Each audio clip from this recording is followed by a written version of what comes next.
न्यायों की पुस्तक अध्याय 18। न्यायों की पुस्तक अध्याय 18। दानियों का लैश को जीतकर उसमें बस जाने की कथा। उन दिनों में इस्राएलियों का कोई राजा न था, और उन्हीं दिनों में दानियों के गोत्र के लोग रहने के लिए कोई भाग ढूंढ रहे थे, क्योंकि इस्राएली गोत्र के बीच उनका भाग उस समय तक न मिला था। तब दानियों ने अपने सब कुल में से 5 शूरवीरों को सोरा और एश्ताओल से देश का भेद लेने और उसमें देखभाल करने के लिए यह कहकर भेज दिया कि जाकर देश में देखभाल करो। इसलिए वे एप्रेम के पहाड़ी देश में मीका के घर तक जाकर वहां टिक गए। जब वे मीका के घर के पास आए, तब उस जवान लेविया का बोल पहचाना। इसलिए वहां मुड़कर उससे पूछा, तुझे यहाँ कौन ले आया है, और तू यहाँ क्या करता है, और यहाँ तेरे पास क्या है? उसने उनसे कहा, मीका ने मुझसे ऐसा ऐसा व्यवहार किया है और मुझे नौकर रखा है, और मैं उसका पुरोहित हो गया हूं। उन्होंने उससे कहा, परमेश्वर से सलाह ले कि हम जान ले कि जो यात्रा हम करते हैं वह सफल होगी व नहीं। पुरोहित ने उनसे कहा, कुशल से जाओ, जो यात्रा तुम करते हो वह ठीक यहोवा के सामने है।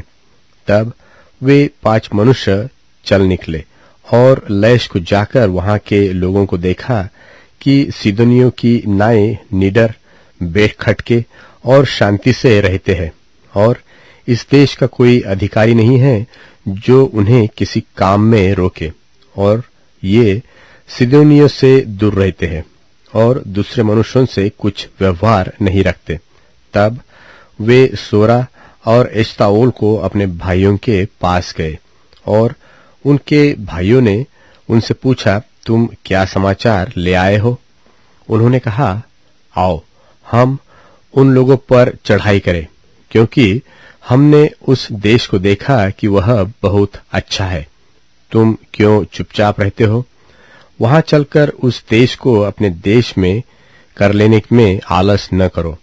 वहां पहुंचकर तुम निडर रहते हुए लोगों को और लंबा चौड़ा देश पाओगे, और परमेश्वर ने उसे तुम्हारे हाथ में दे दिया है। वह ऐसा स्थान है जिसमें पृथ्वी भर के किसी पदार्थ की घटी नहीं है।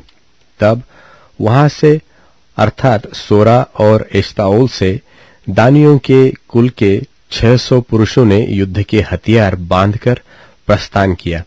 उन्होंने जाकर यहूदा देश के किर्यत्यारीम नगर में डेरे खड़े किए। इस कारण उस स्थान का नाम महनेदान आज तक पड़ा है। वह तो किर्यत्यारीम के पश्चिम की ओर है। वहां से वे आगे बढ़कर एप्रेम के पहाड़ी देश में मीका के घर के पास आए। तब जो 5 मनुष्य लैश के देश का भेद लेने गए थे, वे अपने भाइयों से कहने लगे, क्या तुम जानते हो कि इन घरों में एक एपोद, कई एक गृह देवता, एक खुदी हुई और एक ढली हुई मूर्ति है। इसलिए अब सोचो कि क्या करना चाहिए। वे उधर मुड़कर उस जवान लेविये के घर गए जो मीका का घर था, और उसका क्षेम कुशल पूछा। और वे 600 दानी पुरुष फाटक में हथियार बांधे हुए खड़े रहे, और जो 5 मनुष्य देश का भेद लेने गए थे, उन्होंने वहां घुसकर उस खुदी हुई मूरत और एपोद और गृह देवताओं और ढली हुई मूर्तों को ले लिया, और वह पुरोहित फाटक में उन हथियार बांधे हुए 100 पुरुषों के संग खड़ा था। जब वे 5 मनुष्य मीका के घर में घुसकर खुदी हुई मूरत, एपोद, गृह देवता और ढली हुई मूरत को ले आए, तब पुरोहित ने उनसे पूछा, यह तुम क्या करते हो? उन्होंने उससे कहा, चुप रह और अपने मुंह को हाथ से बंद कर, और हम लोगों के संग चलकर हमारे लिए पिता और पुरोहित बन। तेरे लिए क्या अच्छा है, यह कि एक ही मनुष्य के घराने का पुरोहित हो, वह यह कि इस्राएलियों के एक गोत्र और कुल का पुरोहित हो। तब पुरोहित प्रसन्न हुआ, सो वह एपोद, गृह देवता और खुदी हुई मूरत को लेकर उन लोगों के संग चला गया। तब वे मुड़े और बाल बच्चों, पशुओं और सामान को अपने आगे करके चल दिए। जब वे मीका के घर से दूर निकल गए थे, तब जो मनुष्य मीका के घर के पास वाले घरों में रहते थे, उन्होंने इकट्ठे होकर दानियों को जा लिया और दानियों को पुकारा। तब उन्होंने मुंह फेर के मीका से कहा, तुझे क्या हुआ कि तू इतना बड़ा दिल लिए आता है?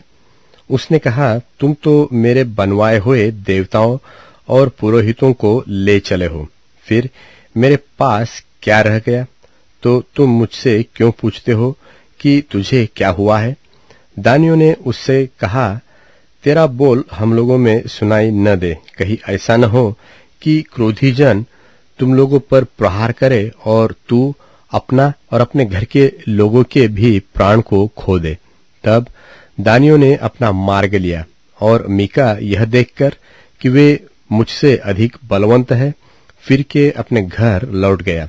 और वे मीका के बनवाए हुए पदार्थों और उसके पुरोहित को साथ ले लैश के पास आए, जिसके लोग शांति से और बिना खटके रहते थे, और उन्होंने उनको तलवार से मार डाला और नगर को आग लगाकर फूंक दिया, और कोई बचाने वाला न था, क्योंकि वह सीदोन से दूर था और वे और मनुष्यों से कुछ व्यवहार न रखते थे, और वह बेत्रहोब की तराई में था।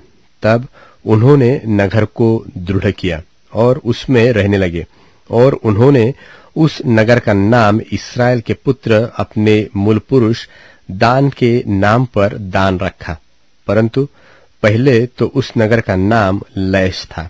तब दानियों ने उस खुदी हुई मूरत को खड़ा कर दिया, और देश की बंधुआई के समय वह योनातान, जो गेर्शोम का पुत्र और मूसा का पोता था, वह और उसके वंश के लोग दान गोत्र के पुरोहित बने रहे, और जब तक परमेश्वर का भवन शीलो में बना रहा, तब तक वे मीका की खुदवाई हुई मूरत को स्थापित किए रहे।